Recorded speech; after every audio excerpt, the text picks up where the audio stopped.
Hey, everybody. Hey, Matt. Hi, Cassie. Hi.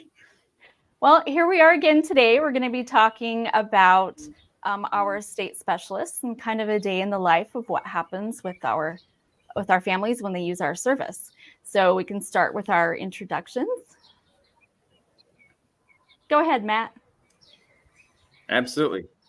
Yeah, so I'm Matt. I'm the owner of Full Circle Aftercare, and I get to work with Nikki and Cassie, which just makes my life wonderful. So I'm coming to you from abroad right now, so I apologize. The picture's not super great. I'm going to keep my stuff muted for most of the time because of the background noise of where I'm at. But Nikki, go ahead. As you guys know, my name is Nikki Schmutz. I am Director of Operations, manage the accounts here at Full Circle Aftercare. Been here about 5 years, and it's something I am so very passionate about and I absolutely love doing. I've had the opportunity to work for Matt in this amazing company, as well as with Cassie. So Cassie has been an estate specialist. We'll let her introduce herself, but she is going to give us a good view of what a life is like doing this type of work. So tell us about yourself, Cassie. Thank you, Nikki. So like she said, my name is Cassie Cazarez. I've worked with Matt and Nikki for about 3 years now. It's been a really neat experience. I was looking for another job about 3 years ago. I had a 1.5-year-old, and I was having a hard time finding good childcare during the hours I needed to be a tutor. I was an elementary school tutor at the time, and I just looked online for an ad and felt really drawn to this one for reasons I can't explain. I'd never heard of this industry before, never been interested in it, but I decided to apply, and I absolutely love it. You know, I will say that the job posting that we put out talks about really meaningful work, and I had the same reaction when I saw the job posting. I was very drawn to it, and I thought, oh my gosh, I think this is something I need to do. And we actually have a lot of employees that have had that same reaction, and they work for us because the work is so meaningful. Yeah, I would absolutely agree with that. And what really got me is I submitted a resume and application, and within 5 minutes, my phone rang and it was Erica. And I thought, okay, either these guys are really desperate or I found my people. And thankfully, it was the latter. They're just a good group of people that really aligned with my values, and it was a very easy fit. And Matt can speak for this, but that's what our company is built around, trying to find the people who really love to do what we do. Yeah, I think that finding the right people to be part of your team has to be first and foremost, because you can never do the right thing for the families you serve or for the clients that you work with unless you have great people on the team. And so for me, I'm not as concerned about like work background. What I'm really concerned about is being able to be a team player. And both Nikki and Cassie are 100% team players, and Cassie has really proven herself since she's been here. One thing I'm curious, Cassie, I know you have some challenges with childcare, and that's something that I think is really difficult in the workforce for today, especially for a lot of women. Juggling childcare and juggling work schedule and so many things you have to deal with. I just want to hear what has that been like, trying to juggle your job and that, and what accommodations have been made for you? Man, it has been humbling to need to admit my need for help in this area, and it has been so empowering to be in a place where that is not just seen and acknowledged but then accommodated. I in the job post, I think it said something about moms are encouraged to apply, parents are encouraged, and I'm like, okay, well, if they're saying that, they must mean it. And here I am 3 years later, you really do mean it. Throughout training, I was able to, find specific days and times that I could find childcare, which were people in my neighborhood that just could take her for a couple hours at a time. It was really sporadic and difficult, but that was what was going to work for me. And I tried that out for a few months. I had a set number of appointments I was trying to complete.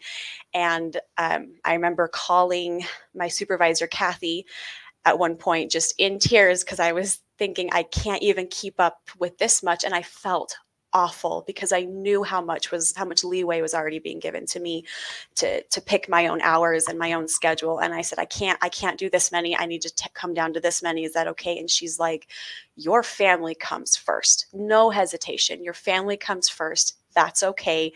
Do what you can. And it was a big accommodation to cut that many hours, but it made me want to add hours as soon as I could. And I have since then, because I knew it was a safe space for me to be realistic. And I've never felt like I had to choose between being a good mom and having a career. It's very easy to have both at Full Circle. I think that's been a tug of war on our end as well, because Cassie is such a rock star and we just want more of Cassie. So we want her to work. We don't want just 40 hours. We want like every hour of every day. Right. And so we want as much Cassie as we can get, but we also realize that because Cassie's part of the team, we want what's best for her. And that family always comes first. Jobs are so secondary to your personal life and family. And I think if we can take care of our families first, we can be so much more dedicated at the job we do. And that comes across in the work that we perform, especially as we're taking care of grieving families on a daily basis. Being able to be 100% in on them and not worried about all the other stuff going on in our life is really helpful. So Cassie, you've done an amazing job, I think, with the challenges of being a mom and childcare and juggling a million different things. And yet you always come and show up 100% and do a great job for the families we serve. And that is representative, I think, of almost all of our team. And so you just have amazing women, and that's our secret sauce, is these amazing team members. Thank you. And actually, along that, it's funny how it works, because I've been in jobs where I've had to give my all, and then I come home and I only have a little bit to give to my family. And that feels wrong. But somehow, some magic happens where you give your family everything you have first. And somehow I still have everything to give to my families at work. It doesn't work if you swap it. It needs to be in that order. And this has been a really neat space to experiment with that. I will say it's quite a juggle, and it's something we all, as we've come on board with Full Circle, have had to do. Sometimes we deal with very heavy subjects in death. Sometimes we're dealing with a family after a suicide or a murder or a death of a child, there are so many things that are so sad. And it takes a special kind of person to be able to listen to that all day long and still go home and be able to not take that around with you. It's highly rewarding to be able to help all of those people despite their sadness. Like, we help them through it and help them grieve by helping them take care of things. So in your idea, the ideal day when you come to work, what types of families are you helping and how are you doing it? Like, walk somebody through who doesn't even know what an appointment looks like and tell us, what does Cassie do? Okay. So I always start off by preparing myself as much as I can. Sometimes I can find an obituary. I like to look at your family's pictures. I like to learn a little bit about them if I have that opportunity in a few minutes before the appointment. I familiarize myself with who they are, how old they were, who's in the family, where they're from, what their culture might be like. And it's just, the tone is set by the family. Some want to be all business, and that is what they need. So I get right to the point. I go straight through it. I keep it short and simple, easy to digest. I make sure they know I'm there for them moving forward, but I try to keep it quick for them. And other times they get on the phone and I can just tell they need someone to listen. So I walk them through my big, long checklist of things that typically need to be addressed. And it's just so different with every family. Sometimes we skip sections altogether because I know it's not necessary. Other times I spend a lot of minutes educating them on what this even means. A lot of the time you don't have any idea what any of this means until you go through it, until you're an executor or you're helping someone who's an executor. And I agree with Nikki. It takes a unique skill set to be able to pivot constantly, because sometimes you start off with a family who they think they want all business. And then halfway through the call, they need to talk about how much their wife loved to garden. And I get to hear all these unique stories, and I get to accommodate that. Yeah, that's been my experience as well. We get on families, you really have to meet them where they're at their comfortability level, at the amount they want to disclose. Some people are very, very private and they don't want to get into all the details. And then there's other people, by the time you're done with a phone call, you know everything you never wanted to know. And we hear it all. We hear the family stories, and we hear the sad, like tug at your heart kind of stories that make us want to cry along with them. And then we also hear the stories like, my dad buried half of his money in cans in the backyard, and we need a metal detector to find our inheritance. That's a real case, by the way. So there is some levity in the middle of all of the sadness that we walk families through. Yeah, what I love about this is I think that a lot of companies have a very specific box, especially when you think of like a digital case, right? Like when things are done online or digitally, oftentimes I, as the consumer, have to fit in my understanding of how you set up your business. So it's like our customers need to fit in our box in order to do business with us. And by having that personal touch, and someone who is not reading through a script and not, following like this is exactly how I do it, but you have the freedom to be able to meet the family where they're at, like Nikki said, that's going to be a customized experience to each and every family. And then when a family's met where their needs are and are able to be heard, and even like, I love how you said, sometimes they pivot halfway through the call. They're like, oh, all that weight just got off my chest, and now I'm feeling much more ready to engage as a person because I was so stressed of getting some of the stuff done, and you just took care of it for me. And I think that that's the key of having a personal interaction with families when you're serving them in an aftercare situation. Absolutely agree. Absolutely agree. So, Cassie, we've talked a little bit about how you've been able to accommodate family life and work life. And what are some of the things that keep you excited to coming to work every day? Like, what are the things that really fill your bucket emotionally by working here? 100% the snacks. Matt does give provides really, snacks. really good snacks. Yes, it's a perk. It's a work perk. Much better snacks than you'll find in my pantry. Brownie points. That's brownie points right there. I like that. Oh, absolutely. That is a nice part about coming into the office. But on that note, we have the autonomy to be able to come into the office or to work from home. And conveniently, I live about 5 minutes from the office. So it's really nice for me. Sometimes I'll decide the morning of if I'm coming in or not. But it's really, really nice that I'm not being micromanaged. For the most part, we're taught how to do things. We're given resources, we're given support, and then we manage ourselves. And that works for all sorts of different estate specialists. I love to be social. I love to come in and to chat and be around people, but my battery gets drained. And sometimes I'll just work from home for a week. And there are some estate specialists that just want to be at home, and they do a phenomenal job being given the space to do what is best for them and for their families. So that's a really big part of it. And creative liberties really go a long way in this office.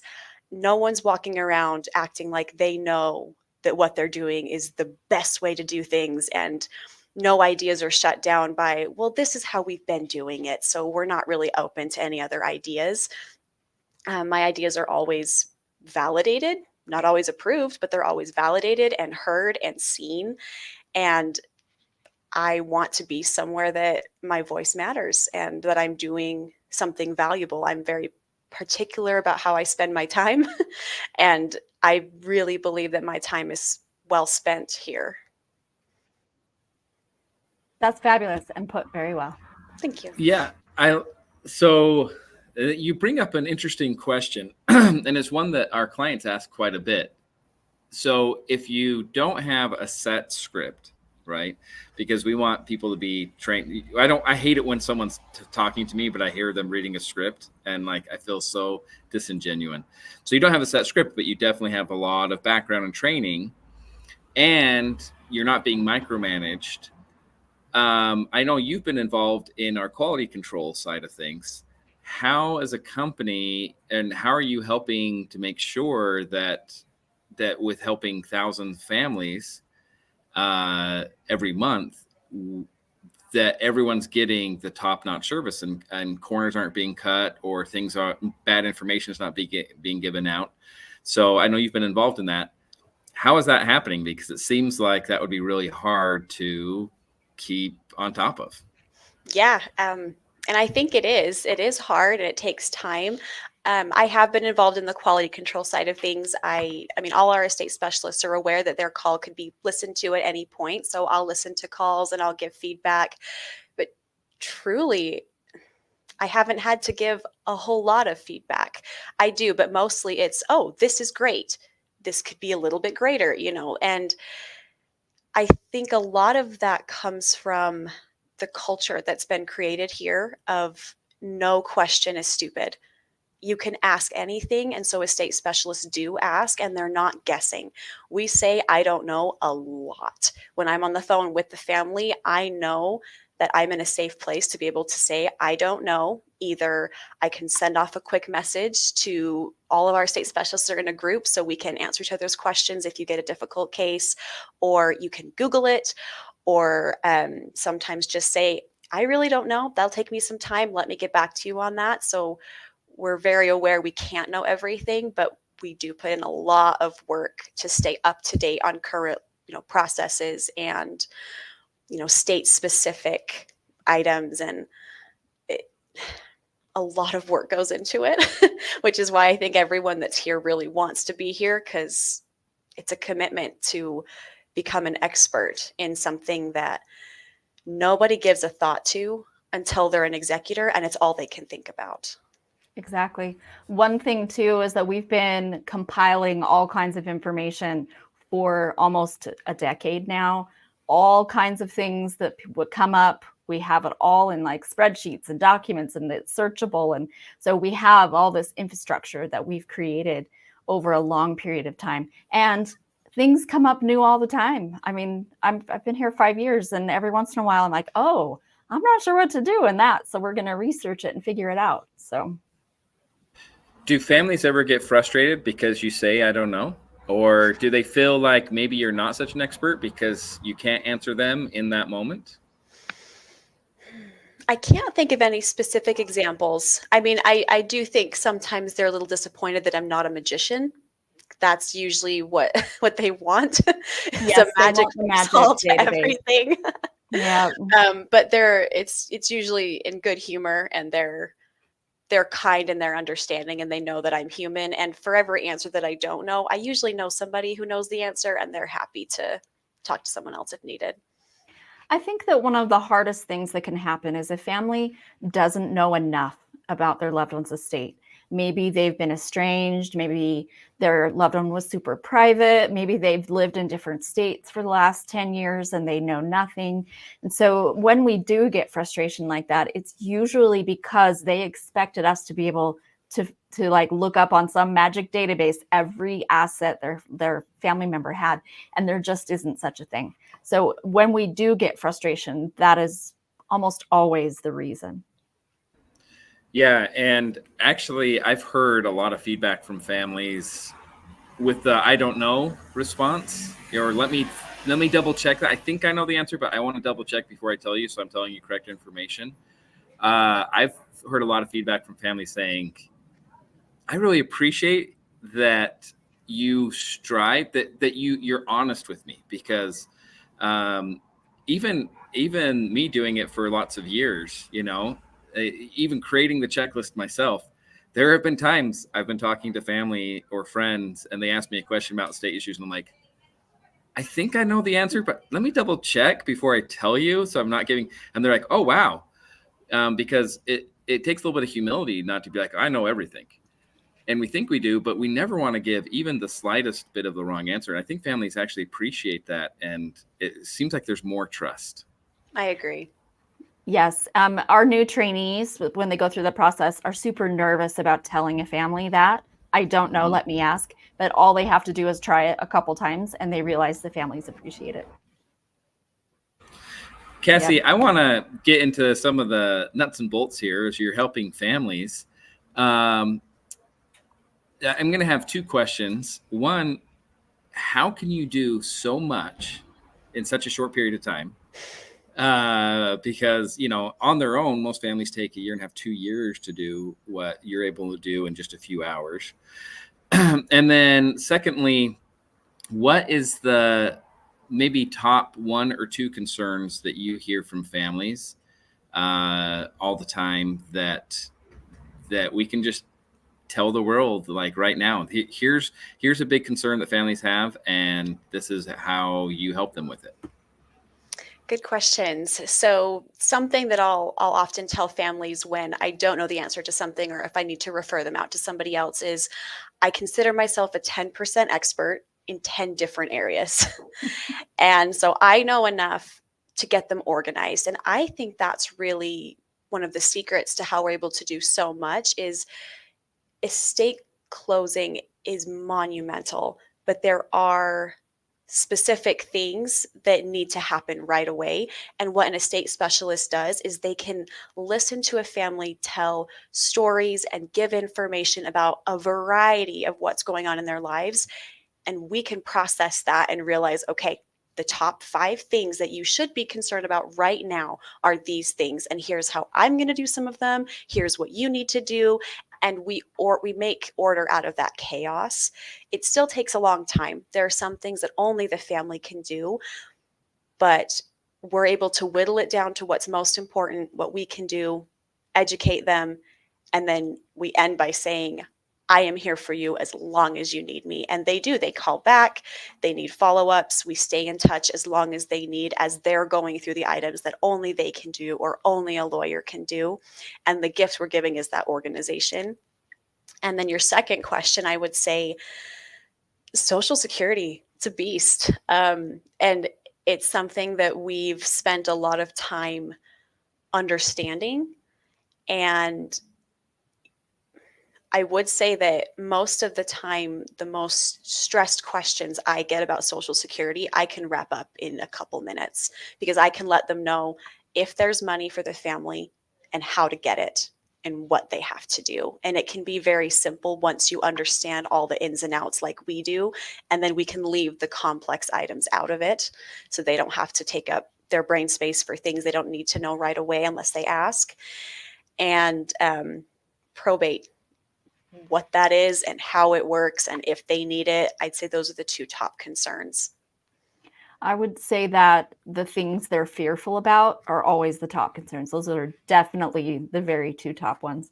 And as soon as we can provide enough education and information, it's like that stress level goes down. And then they're able to function a little bit better for the rest of the call when we address those first. Great answers, both of those. Yeah, I think that Social Security is a big one.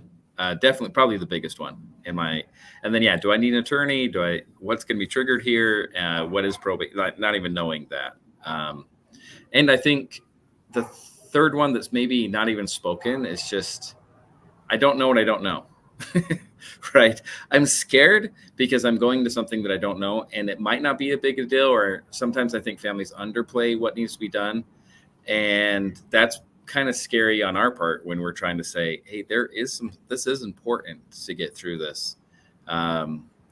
So a question for you is, if you walked into an elevator with someone and they, this has happened to me before actually, and they kind of find out what you do, and they ask you the question, what do I need to do to get my mom's affairs in order? Or what is the most important thing I need to do beforehand so that I don't cause too much of a mess for myself afterwards? You don't have time to go through the whole list, but if you were in an elevator and able to tell, what are some top things you would mention to that family? I would say look at beneficiaries. Make sure that every asset has a beneficiary or somebody else on it, because money that only belongs to someone who's passed is at risk for triggering probate. Absolutely. And large assets as well. I would say you meet with an attorney and get some estate planning done so that they can make sure that things happen the way you want them to happen. We've seen too many families who just aren't prepared. They just don't know what they don't know. Yeah, I agree with both of those answers. Beneficiaries, definitely get organized, put the stuff all in one place. And I would say, if you don't have a will, get a will. If you don't know if you need a trust, talk to an attorney. If you have a trust, make sure it's funded, because that's the worst thing ever, is that they think a trust isn't funded. And then if I had a few more moments, I might say, if you have whole life insurance, make sure that it's still in effect, or that the premiums are still being paid. That is one of the saddest things that happens, is when someone passes away and they think that they still have that insurance in place, and they've let it lapse for one reason or another. And so they don't get those benefits. But yeah, everything having beneficiary, everything with the proper name on it, getting organized, it's really important to do. And that's one of the harder things about what we do, is that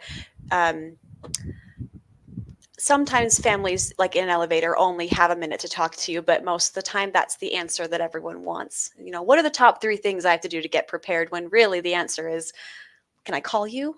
Can we talk about this?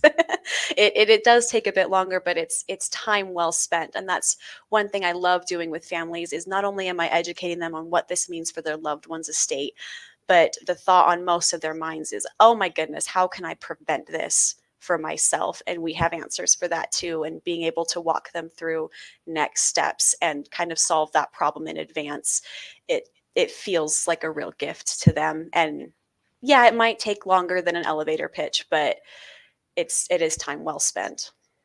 And it's something we do in every call. We help with an estate, and then we educate on next steps for the surviving family members.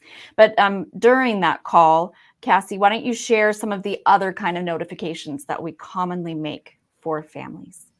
Absolutely. So I tried to think if there was one in particular that I do more than the others, but it's pretty well spread out. I call pension companies, I call health insurance, I'll start the life insurance claims. I cancel a lot of credit cards, or notify a lot of credit cards. We do notify the VA as well. Personally, I just haven't gotten a lot of VA families, at least in the last year or so. I don't do a whole lot of calls, but that is one that's often very intimidating for families too, is to call the VA or to call DFAS, or who do I call, or and calling Social Security. That's just such a big one. If there's a spouse or children that could be eligible for benefits, we'll get on the phone with the family, with an agent. I'll tell them, I'm going to go through all those scary prompts and the long messages. You just sit back. I'll get someone who can help you. And then it's very easy and manageable for them. And that usually takes a lot of weight off of their shoulders to have those big ones either done during the call and say, oh, it's checked off my list within an hour, or Cassie's got my back, she's going to do those for me. Yeah, there are a lot of little notifications we make. I mean, all the way down to subscriptions. I had a family once who were so stressed that magazines kept coming in the mail in their loved one's name that I called 15 magazines to cancel all of them, because that was their worry. Out of all the things they could be worried about, that was the one that bothered them. So really, it's wherever the family is, and on those notifications, we do so many different things. We provide forms like for DMV, motor vehicle title. We provide all kinds of things that people may not think of until they talk to us first. So let's see, what other questions do we have here? Is there a specific item on our entire checklist besides Social Security and probate that you tend to spend a lot of time with families? Maybe it's something they don't understand and need to understand more. Well, I was going to say Social Security and probate. Yeah. Those are usually the two main ones. I'd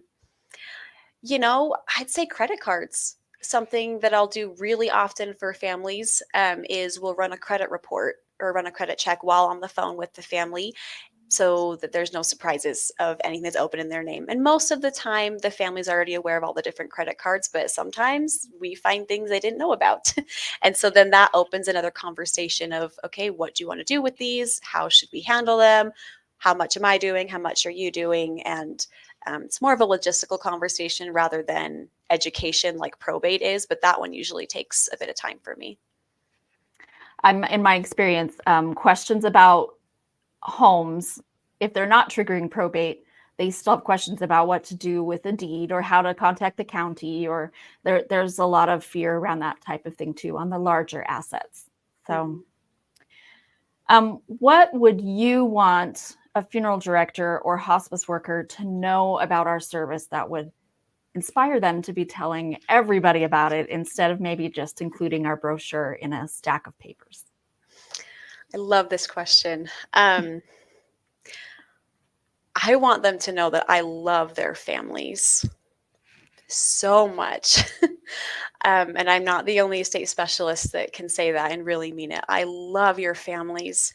I care about them. I meet them where they are, and I love it. It's so unique being able to, we're on the phone, of course. I'm not in their home, but they're often in their home. There's family in the background, there's dogs, there's birds, there's children, and I have a toddler. And so whenever they start to get a little bit shy or overwhelmed and like, I'm so sorry, my baby's crying or my parrot's going off, and I get to say, you know what? I have a toddler, and sometimes I work from home and I can't find a sitter. So please go take care of your baby. I will sit right here and enjoy some silence while you go do that. And I just get to bond with them, and they don't have to leave. They don't have to be uncomfortable. I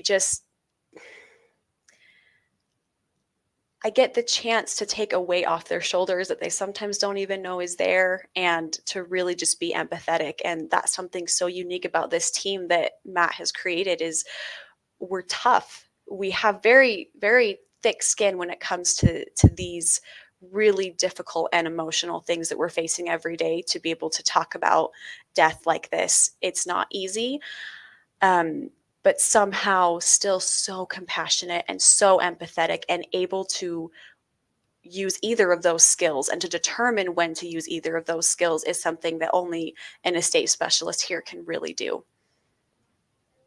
I would agree. So my follow-up question to that would be, how do you handle, because this happens, the families that are showing a very extreme grief response as anger? So this is something we come across a lot, where we get someone on the phone who really needs help. They know they need help, but they are absolutely hostile. And we have to win them over. I know you've had calls like that. So oh, it's not easy, but at the same time it is. When I know my value, I know the value of what I'm trying to offer, and I do not take it personally if someone's not in a good headspace to hear what I have to say. And sometimes that means giving them some space and calling back another time. Other times it's just being very straight to the point, go straight through it. I've never had anybody be, terribly insulting or anything, just a little bit, a little edgy, a little grumpy. But you go through the call, you do what's best for them, you do what's best for yourself, you let them know you're still there, and then you go talk to somebody in the office who's a good listener. And you kind of get that off your chest and go take a walk, and then you're ready for the next family. yep. And then you let me know so I can send a message to the funeral home or hospice and say, we had a little thing, but we're helping them out. But they're very, very understanding and aware that families, 99% of the time, if we have a family that's completely hostile, they were also acting that way at the funeral home or hospice. So it's not really a surprise. Mm-hmm. But we have so many people on our team who have taken it on to become friends with the people on the phone before they're done. There's a few that are so good at it. We've had all kinds of cards come in. We get dinner invites all over the country after we've spent time with families. I've had people friend me on Facebook. They literally went to find me so that they could, because they just felt a bond to me on the phone. So I had a lady named Susan who called me every month for 4 months after I helped her. And all she needed to hear is she's okay. And that's it. So I don't know, we do an amazing thing. So I agree that for the funeral directors and hospice people to understand how much we care is absolutely necessary. Yeah, I agree with that, because I think a good funeral director and a good social worker really, really care about their families. And it's kind of scary sometimes to think someone else is going to be handling them. And what if they don't take care of them the same way I would? And so you can clearly see, if you're watching this, that Cassie is someone who would take very good care of those families.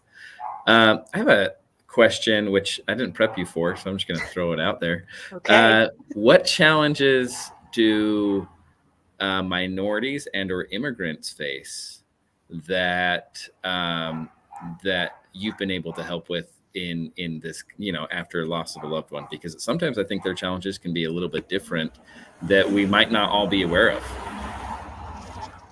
Oh, that's a good question. Thanks. That's all I'm going to say. No, I think that just as we would with any other family, we do research whenever we can. I often refer to, let me consult with my friend Google, and I'll look up different things if I feel like I don't understand something well enough, whether it's a culture or an ethnicity or anything like that. I do my research. I go talk to somebody. I'm married to a Mexican immigrant, and I think that perspective has created quite the soft spot for me when it comes to families, especially the cases where there has been a lot of violence or a really tragic death. And I can't say anything besides it just comes from your heart of being able to pivot and to listen to what they need and to speak to them in a way that they feel seen and heard and loved, just like anybody would. And if you don't mind, I have an experience I actually want to share on this note. This isn't even a family that I ever got on the phone with. I don't remember what had happened. I had a family on my calendar. I noticed it was a Hispanic family. And I think I got held up on another call or something came up. My computer wasn't working and Kathy freed up. So she took that call.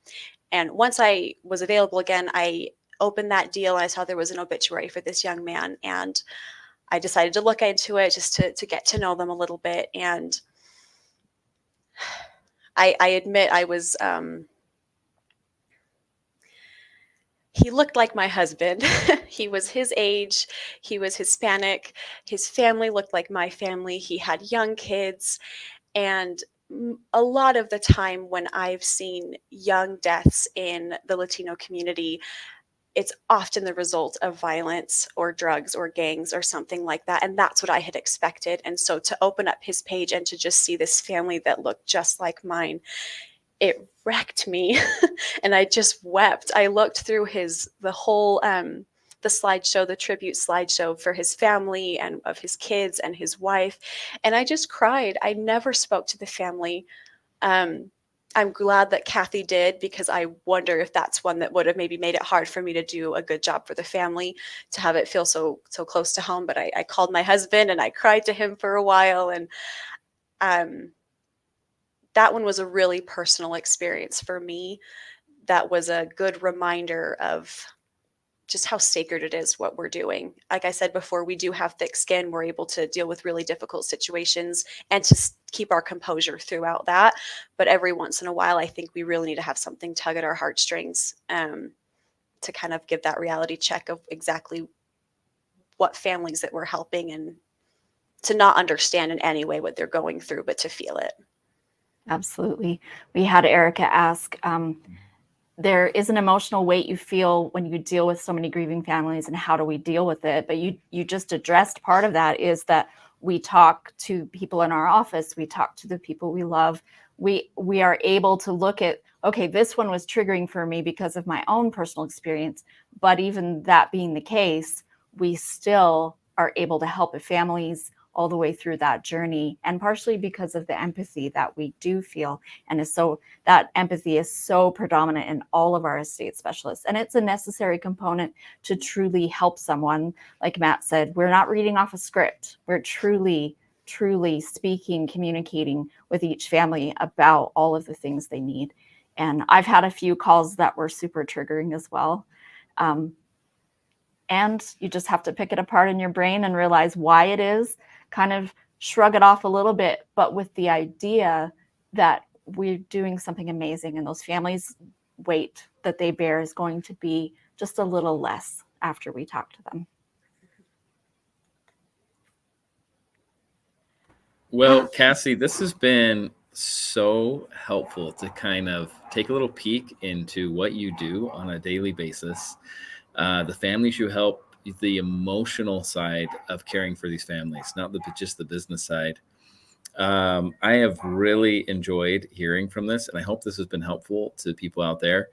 If any of you have questions for Cassie or any of our team, specifically about estate related questions, or how we help families, or if you're one of our clients and we are helping your families and you want to talk to us about specific ones, we would love to obviously talk to any of you or answer any questions you have. So feel free to reach out.